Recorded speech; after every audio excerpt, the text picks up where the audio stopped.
This is He Knows Everything, bringing you the heat and far. Law 41 of the 48 laws of power. Never step into a great man's shoes. See, Kobe Bryant, and I love Kobe Bryant. I'm the biggest Kobe Bryant fan that there is, man. But I'm going to tell you guys something in its most visceral, cold-hearted, unadulterated, and cutthroat truth teller fashion. I would have told Kobe this if Kobe was alive to his face. That's how much I would tell him this. Kobe Bryant stepped into Michael Jordan's shoes. And see, when you step in a great man's shoes, unless you surpass that great man, you will be synonymous with the great man. The reason why you have people call Kobe Bryant supposedly a carbon copy of Michael Jordan, which is erroneous, now that's stretching it. Or they'll say that, he's just like Michael Jordan, which is fair to say that. Or to say that, it's like basically seeing, a translucent or transparent image of Michael Jordan. That's fair to say. Because Kobe Bryant didn't surpass Michael Jordan. Now that Kobe Bryant, I'm not going to say it was for a lack of not trying.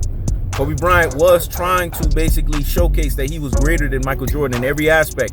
He was trying to showcase that he was just a better basketball player on so many levels. But the truth of the fact of the matter is, he didn't surpass Michael Jordan. And see, the law 41 of 48 laws of power tells you, never step into a great man's shoes. The reason why it tells you that in that law is the only way that you can surpass the law is you have to surpass the great man's shoes. Alexander won the Great. The reason why he surpassed his father's achievements is because Alexander won the Great didn't want to do anything like his father. See, Kobe Bryant got the fade away from Michael Jordan. Kobe Bryant tells you, if you go listen to him, see, I don't listen to anybody else. I listen to the GOAT's mouth. Kobe Bryant said 90-something% of what I got from that dude. Listen to Kobe Bryant when he said that in the 5th NBA championship.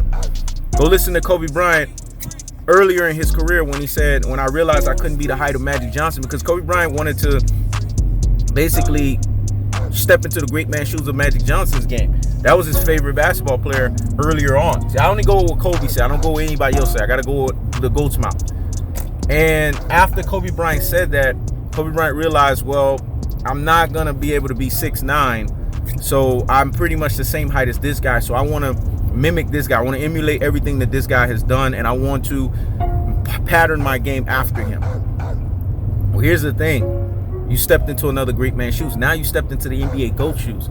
There's a responsibility. There's a fundamental responsibility of stepping into the great NBA GOAT shoes. You have to now turn around and become an NBA GOAT yourself.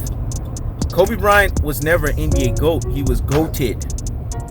There's a difference between being GOATed and being an NBA GOAT. Michael Jordan is the NBA GOAT. Kobe Bryant would have been an NBA GOAT had he won the Pistons championships and had he won those Celtics championships. And I could argue that shit down with the best of them, dog. He knows everything. He can argue that shit down with any fucking body. If he would have won that Pistons championship, he would have got a Finals MVP. And then the 08 would have been another Finals MVP that would have put him at 7 rings, 4 Finals MVPs. Now we're talking about Kobe Bryant's undefeated, and he would have done something that Michael Jordan didn't do. He would have won 1 more NBA Finals than Michael Jordan. Now we have a whole different argument, because in the game of basketball, you have 3 levels. You have those that have won 1 Finals MVPs, those that have won 2 Finals MVPs, those that have won 3 or more Finals MVPs, and those that have won 4 or more Finals MVPs. These thresholds are very key and very important in basketball. We're not talking about the asterisk Finals MVPs of a LeBron James. We're talking about real Finals MVPs where guys did real actual heavyweight lifting and heavyweight lifting denotion. Let me make that very fucking clear. We're not talking about the asterisks of a Finals MVP that a LeBron James did. We're talking about real Finals MVPs where guys actually did real heavyweight lifting and heavyweight lifting denotions, like the Magic Johnsons of the world, the Kareem Abdul-Jabbars of the world, motherfuckers like that. Heavyweight lifting denotions, Larry Birds of the world, motherfuckers like that, Michael Jeffrey Jordans of the world, motherfuckers like that, Tim Duncans of the world, motherfuckers like that, Shaquille O'Neal's of the world, motherfuckers like that. Real heavyweight lifting and real heavyweight lifting denotions. It has to be of denotions, and it has to be proper in its truest and its most properest forms. That's why it's called the Pantheon of Greatness. The Pantheon of Greatness is where NBA Finals are denoted. And then you have the NBA playoffs where legends are fucking made. See, Kobe Bryant, the reason why he can never step out of the great man's shoes of Michael Jordan is because he didn't surpass Michael Jordan. So that's the warning of the 41 of the 48 laws of power. When you step into a great man's shoes, you have to be ready, you have to be willing, and you have to be understanding to understand that if you're going to not stay in that great man's shoes, you have to surpass their feats. You have to surpass everything that they've fucking done. And if you're not willing to do that, if you're not ready to do that, and unquestionably and without fail, if you don't fucking do that, then you're going to be tied into a precarious situation of being in that great man's shoes. Now back to Alexander One, the great story, because I want to contextualize and make you understand the difference, the differential, the distinction, the gulf and the separation between him and Kobe Bryant was Alexander the One Great didn't do anything like his father Philip. Now his father Philip was a hellified king. His father Philip became king off of his own volition. There was no father before him. There was no inheritance before him. It was him. And Philip wanted to remind Alexander the Great One at the time, you spoiled. You're profiting off of what I've done, profiting off of my achievements. But the dad had a folly. The folly that the dad had is the dad was a fucking drunk. And when you are a fucking drunk, what ends up happening is you find yourself in a precarious situation of you're not always together in all of your fucking faculties. Now, Alexander the One Great admired the dad's strategic ability, the tactical ability of him basically being who the fuck he is at his truest and his most prosperous levels. So that's the truth of the fact of the matter. But when we're being honest with ourselves and we're telling ourselves a cold-hearted, unadulterated, and cut-through truth-teller fashion, the simple fact of the matter is as simple as this. That Alexander One the Great basically said, I'm not going to be nothing like my fucking dad. He basically scoffed at any achievement, anything that his dad did, his style. His dad was a talker. Alexander the Great One became a man of few words. His dad was a guy who was a drunk. Alexander the One Great became a guy, not to say he didn't fucking drink, but he controlled his substance. He wasn't abusing the shit. Alexander the One was a type of guy that said, you know what, everything that was a weakness, everything that was a fallacy, everything that was a vulnerability, I'm not going to have that.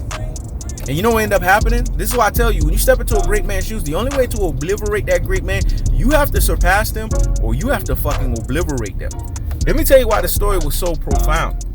Alexander the One Great had a tussle with his dad. He had a public fight with his dad. He had it on 2 different occasions. But when he became a man of 18 years old, because 18, it represents manship, even at that fucking time. Let me say it again. 18 represents manship, even at that fucking time. Alexander the Great One said, you know what? Fuck you. I'm going to prove that my greatness personification can only be hindered. The motherfucker can't be stopped.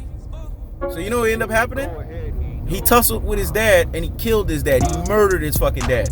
And when he murdered his father, he said, I'm murdering one legacy and I'm creating a greater fucking legacy. You got to understand, when you are spoon-fed, when you are basically given an inheritance, the only way to step out of that great man's shoes is to obliterate the previous inheritance given unto thee. Let me say it again. The only way to step out of the great man's shoes is to obliterate the inheritance given unto thee. This is the only way to do it in a forceful way. Now, there's a strategic and a tactful way to do it where you don't have to implement force. And that's as simple as just creating your own fucking lane, doing your own fucking shit. Because when you step into a great man's shoes and you do what the great man has done, unless you surpass that great man's achievements, you will always be synonymous with the great man. I keeps the foot on the what? Oh, Eeks. I keeps the foot on the what? Oh, Eeks. When it's all said and done, this is the illest shit He Knows Everything ever fucking spoke. This is He Knows Everything. Check it out.